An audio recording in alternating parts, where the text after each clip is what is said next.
हैं news reporter net.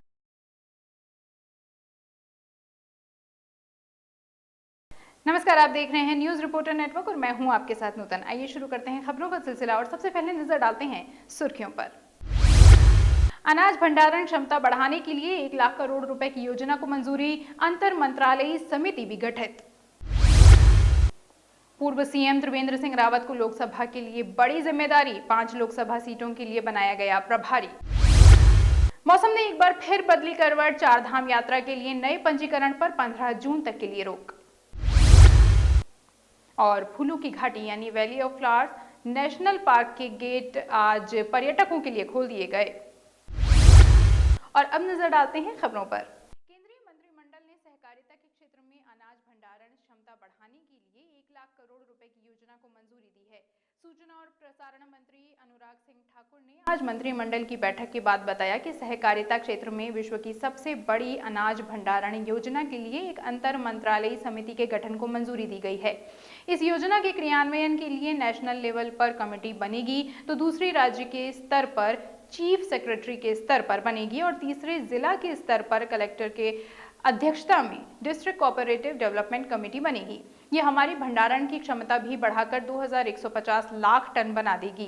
मंत्रिमंडल ने एकीकृत शहरी प्रबंधन के लिए नवाचार, एकीकरण और निरंतरता के लिए शहरी निवेश के दूसरे चरण को भी स्वीकृति दी है।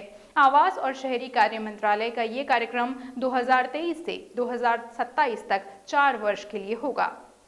पंचायत स्तर पर रोजगार के अवसर खड़ा करेगा, किसानों का आय वर्धन होगा और इसके ऊपर कितना पैसा खर्च होगा? लगभग 1 लाख करोड़ रुपए की लागत से विश्व की सबसे बड़ी अन्न भंडारण योजना हम सहकारिता क्षेत्र में शुरू करेंगे। इसके अंतर्गत हर ब्लॉक में 2000 टन का एक गोडाउन बनाया जाएगा और जो फंक्शनल पैक्स हैं इसमें 500 टन से लेकर 2000 टन की क्षमता के गोडाउन्स बनाए जाएंगे। जैसी जहां पर जरूरत होगी उसके अनुसार बनाया जाएगा। भाजपा हाईकमान ने लोकसभा चुनाव के लिए यूपी में महाजनसंपर्क अभियान के तहत पूर्व सीएम त्रिवेंद्र सिंह रावत को जिम्मेदारी सौंपी है। उन्हें सीएम की 5 लोकसभा सीटों के लिए प्रभारी बनाया गया है। पूर्व सीएम बांसगांव, आजमगढ़, बलिया, देवरिया और सलेमपुर लोकसभा सीटों के लिए महाजनसंपर्क अभियान के प्रभारी होंगे। त्रिवेंद्र सिंह रावत ने इसकी पुष्टि करते हुए कहा कि जिम्मेदारी को पूरी ईमानदारी के साथ निभाया जाएगा। दिल्ली के जंतर मंतर पर धरना देने वाली महिला पहलवानों का आरोप है कि कुश्ती महासंघ के अध्यक्ष बृजभूषण शरण सिंह ने महिला पहलवानों के साथ शारीरिक शोषण किया और दिल्ली पुलिस समेत केंद्र सरकार उसको बचा रही है।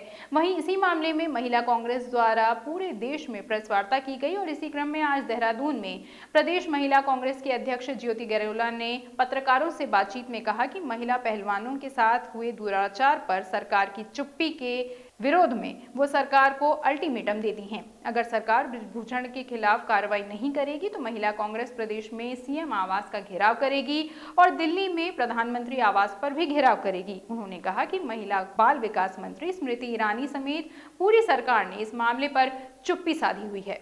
हर तरीके से जो महिला पहलवान है उनके साथ हैं और अगर सरकार इस पर कोई कार्रवाई नहीं करती, अभी इनको जो इन लोगों ने नरेश सकेत ने जो टाइम दे रखा, अगर इस पर कोई कार्रवाई नहीं होगी तो महिला कांग्रेस पूरे प्रदेशों में मुख्यमंत्री आवास का घेराव और जो दिल्ली में है प्रधानमंत्री आवास का घेराव करेंगे। उनसे सवाल करेंगे कि ऐसा क्या है कि जब जो लड़कियां देश के लिए मेडल जीत के ला रही है तब प्रधानमंत्री उसको अपने यहाँ डिनर पे बुला रहे हैं, लेकिन जब वो अपने ऊपर एक शोषण का आरोप लगाती है तब उस पर कोई केस नहीं करते। फूलों की घाटी यानी valley of flower national park के गेट आज से पर्यटकों के लिए खोल दिए जाएंगे। इसको लेकर पार्क प्रशासन ने अपनी सभी तैयारियां पूरी कर ली हैं। वैली में हिमखंड काटकर पैदल मार्ग खोल दिया गया है। इस बार पर्यटकों को कलरफुल फूलों के साथ घाटी में हिमखंडों के दीदार का भी मौका मिलेगा। पर्यटकों को सुविधाएं देने और उनकी सुरक्षा के लिए ग्लेशियर पॉइंट्स पर वन कर्मियों की मौजूदगी में आवाजाही कराई जाएगी। किसानों और पशुपालकों की आमदनी बढ़ाने के लिए पतंजलि और कॉमन सर्विस सेंटर ने अहम अनुबंध किया है। इसके तहत कॉमन सर्विस सेंटर पर अब पतंजलि निर्मित पशु आहार, फीड सप्लीमेंट और आयुर्वेदिक पशु औषधियां मिल सकेंगी। इसके लिए कॉमन सर्विस सेंटर के एमडी संजय कुमार राकेश और पतंजलि ग्रामोद्योग न्यास के महामंत्री डॉक्टर यशदेव शास्त्री ने इस अनुबंध पर हस्ताक्षर किए।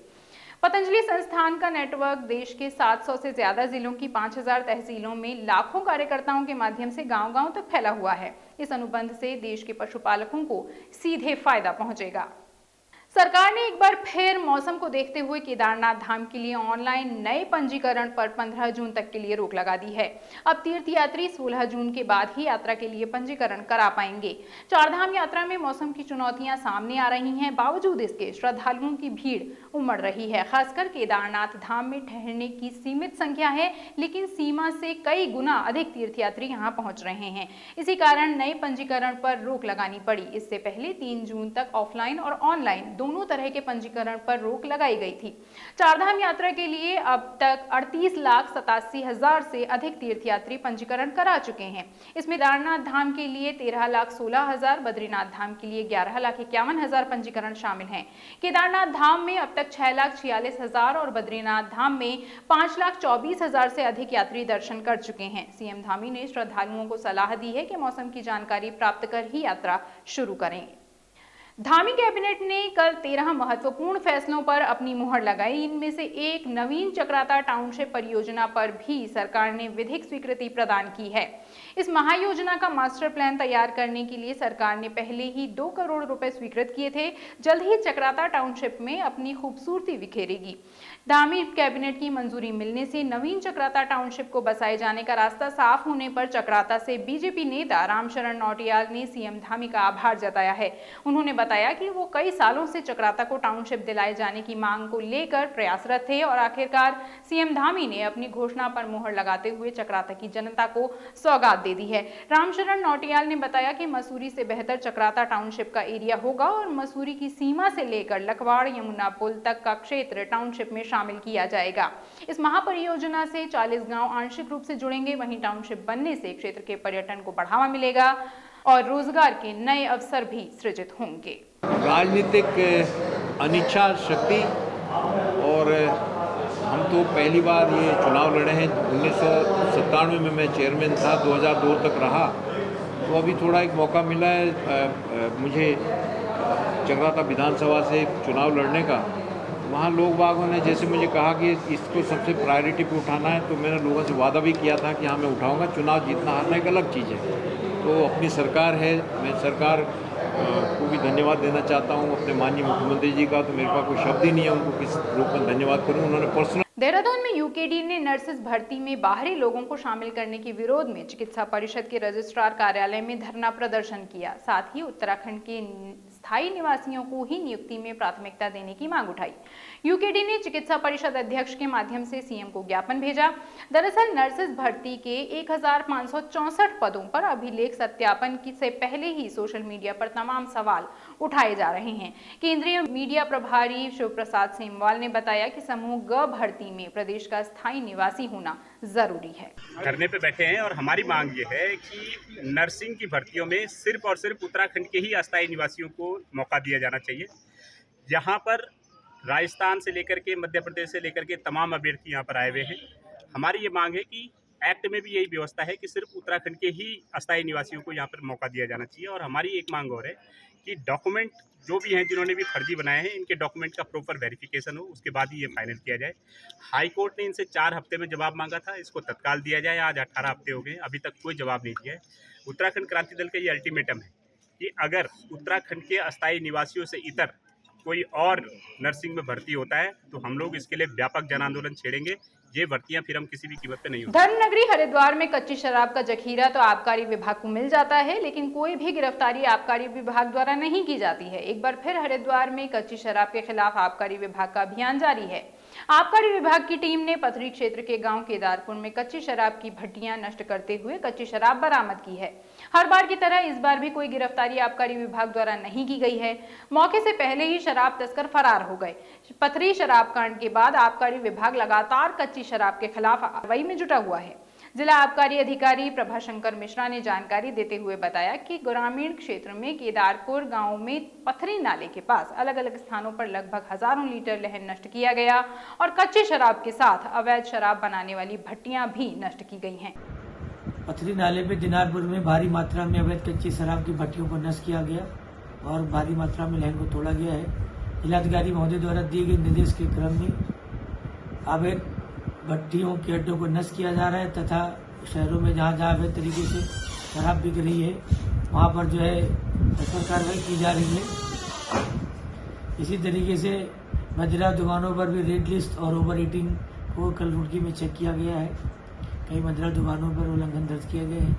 इसी प्रकार ये सुनिश्चित किया जा रहा है कि जनपद में अवैध मदिरा के स्रोतों को संपूर्ण रूप से नष्ट किया जाए और मदिरा दुकानों पर उपभोक्ताओं को MRP दर पर शराब उपलब्ध हो। तो इसी के साथ समाचारों का ये अंक हम यहीं संपन्न करते हैं। आप बने रहिए न्यूज रिपोर्टर नेटवर्क के साथ।